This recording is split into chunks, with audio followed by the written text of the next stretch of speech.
జీవి రామ్ గోపాల్ వర్మ అయితే పరారీలో ఉన్నట్టయితే అందరూ న్యూస్ హల్చల్ చేస్తుంది అన్ని టీవీ ఛానల్స్‌లో అయితే. మరి అది నిజమే అనిపిస్తుంది. ఎందుకంటే పోలీసులు నిన్న ఆయన ఆర్‌జీవీ డెన్ హైదరాబాద్‌లో ఉన్న ఆయన హౌస్ ఏదైతే ఉందో ఆర్‌జీవీ డెన్ అని పెట్టుకున్నాడు హౌస్ పేరు. హౌస్ దగ్గరకొచ్చి ప్రకాశం జిల్లా పోలీసులు ఎంక్వైరీ చేస్తే అతనైతే లేడని తెలిసింది. అతను ఎక్కడున్నాడో కూడా మాకు తెలీదనైతే ఆ సిబ్బంది అయితే చెప్పడం చూసాం.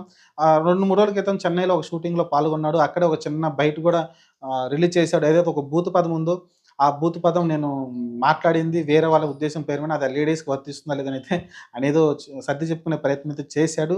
కానీ ఏదైనప్పటికీ ఆయన అంతకుముందు చేసినయి గావచ్చు, ఏదైనా చేసినయి గావచ్చు, సినిమాలు సినిమాలు ఎక్కువ సినిమాలు గావచ్చు, హిందూ దేవుళ్ళ పైన కామెంట్స్ గావచ్చు, ఇలా రకరకాల అయితే రెగ్యులర్‌గా ఆయన న్యూస్‌లో ఉంటూనే ఉంటాడు ఎప్పుడు రెగ్యులర్‌గా.